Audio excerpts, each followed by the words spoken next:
Good evening and salutations, my JH fans. Hmm. You know, after about 4 or 5 years, I think, of doing these reviews, you would sit there and think that I would have this down to a science. I don't, right?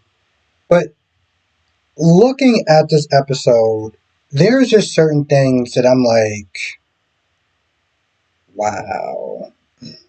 I was on Nikisha's channel yesterday, last night, and she was meant to talk about the good old days of GH, right?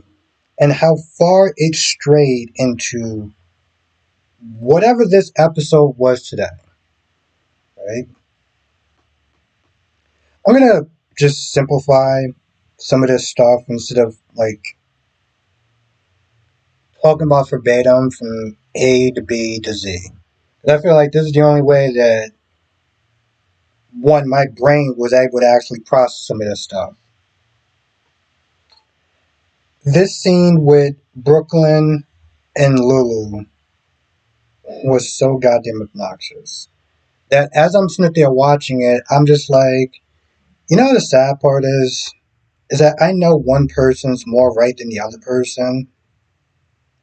Watching y'all two go back and forth, you, it's like picture two chickens, just you know, back and forth. That's what it was like. That was what it was like, right? You know, you look at it, it's like, some people are like, oh, I'm Team Lulu, I'm Team Brooklyn. I'm like, and maybe because it was the day I had this morning, I had to sit there and sort out, or the fact that my day started off kind of late and I feel like I'm playing catch up, but I just didn't care. I generally did not care. The scene went absolutely nowhere, and I, the one thing I could sit there and take away that's to me is laughable. Again, is that Brooklyn is quitting this job, but she wants to be independent and have her kids live with her somewhere, and you don't have a job, right? Like you got hired as a receptionist, and you barely did that right, right? Another 2 weeks, you're quitting. And now Brooklyn is like, oh, I gotta sit there and hear from Tracy about how somehow this is my fault. And that's not fair. That is not fair. Yes, I have been tough on Brooklyn because of the whole secret thing. I ain't letting up. So let's just move past that. But it is unfair for her to even sit and be worried about Tracy's wrath because Lulu decided to quit. Seems like a job she didn't even really deserve to have in the first place, if we're gonna be honest. And then Gio and Emma came in and pretty much told her about the plan. Hey, listen, the Qs give up the low land and they keep their crypt intact. And Brooklyn just gives this answer that I may need somebody else to explain to me. Essentially, she just says, "No, I'm not doing it. I'm not going to help. And I don't want y'all to be involved in either. It's infighting. It's the Quartermain way. Y'all need to sit there and just kind of just leave before y'all get sucked up in the madness." I'm like, I don't really understand what the problem is. It's a very simple thing. You give up the land. You don't have to give Drew his the name Quartermain, and everything is good. Why is that such a problem? Why is Ned having such a hard time with it? Why is Brooklyn not even bothering to try? I mean, are these people just so goddamn rich and entitled and feel like they deserve everything and doesn't have to give up anything in life that they're just like, nope, we're not going to budge.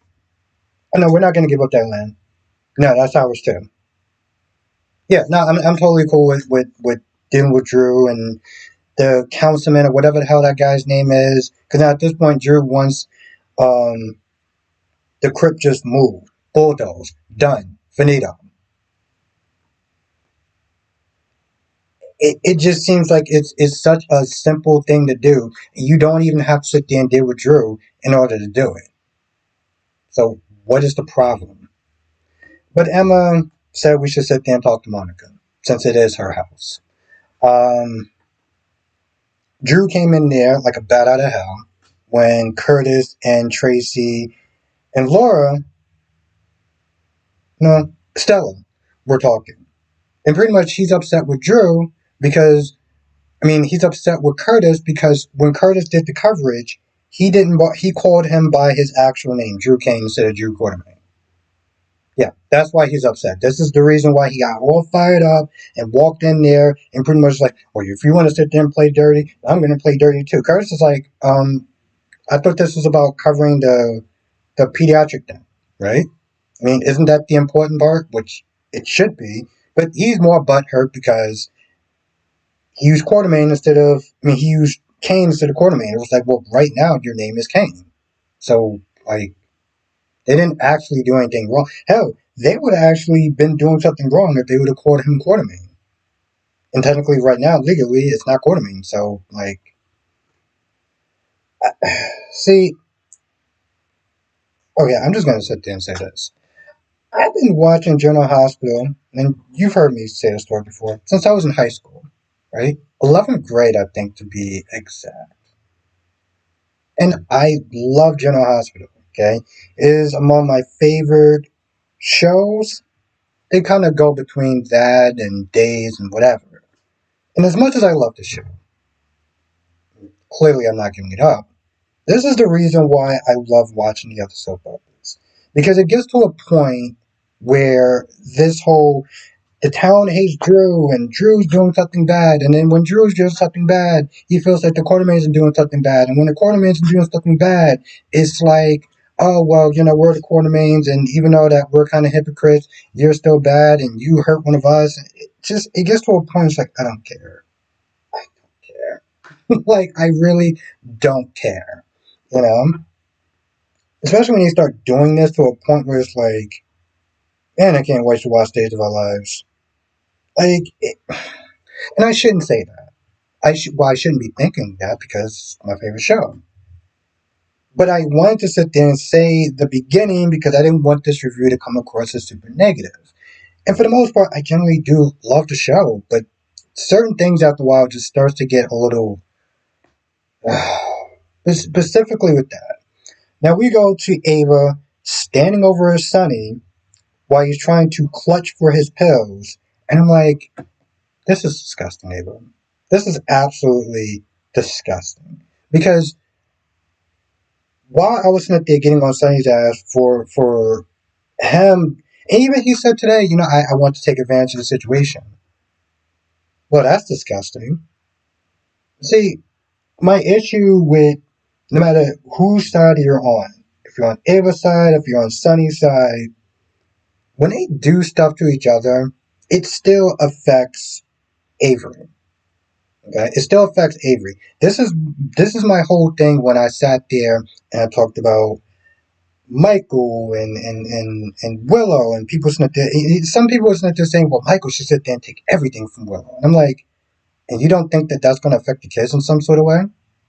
And people, so on their emotions, was like, "Well, Willow did this, so Michael should do that," and not even really factor in the kids, right? When you no matter even if you're in the right, when you do something to your significant partner, you think, well, you know what, they deserved it.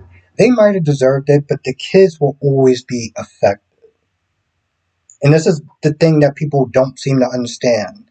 Which why when I saw some of the comments I saw, I was just like, oh, I can't even finish reading this shit. Because it's like they don't get that the kids are always going to sit there and deal with the fallout.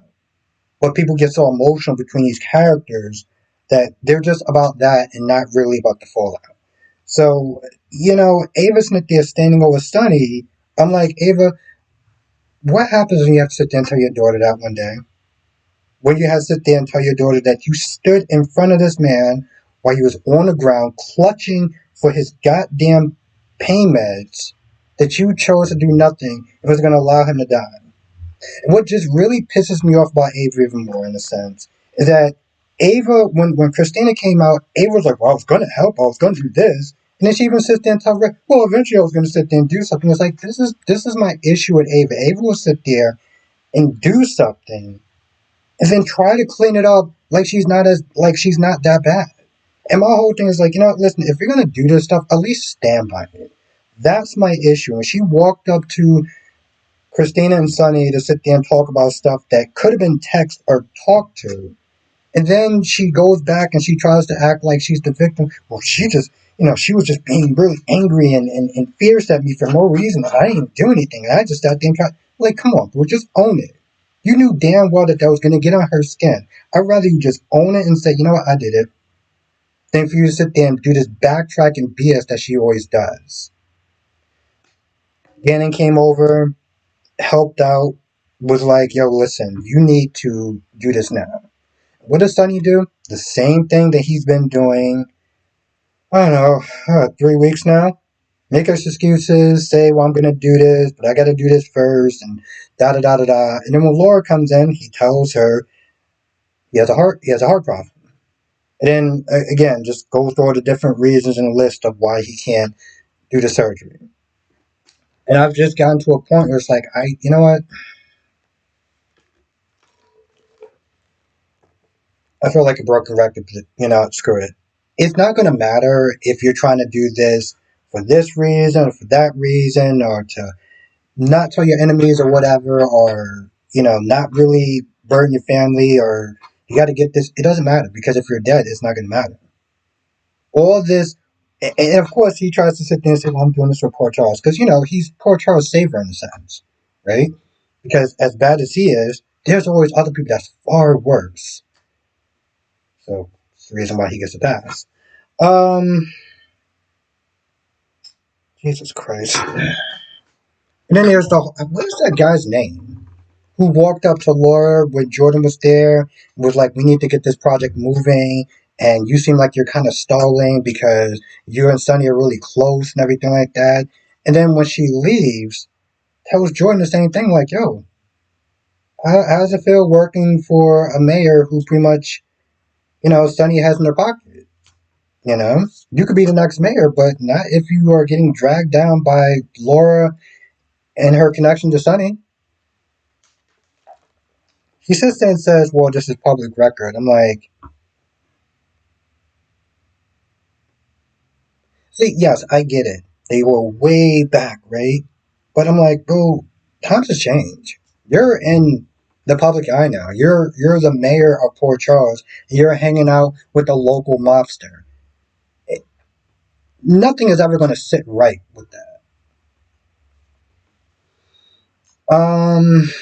Lulu is blowing this whole thing out of proportion by beating a toy frog, because, reasons. And she keeps into telling Cody, well, Dante lied to me. He lied by omission. He didn't say anything. I'm like, this is years ago. Yeah, but he didn't say anything, though. And he should have said something, and I'm upset about that.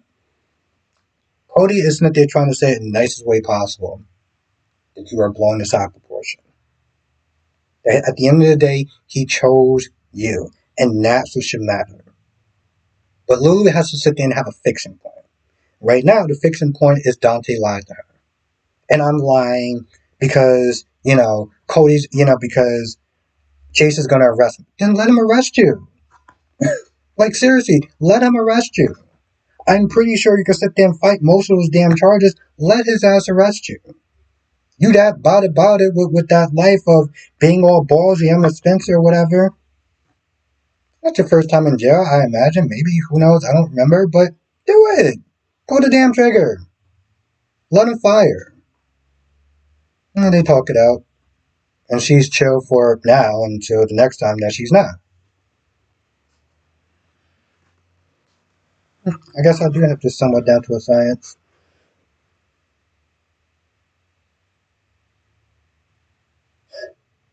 Sitting there looking at my handwriting, I'm like, is that Carter or Curtis?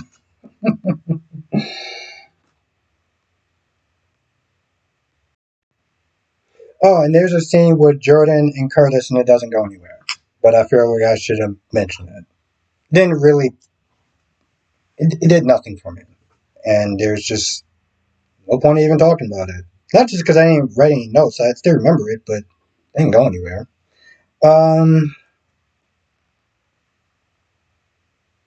Yep.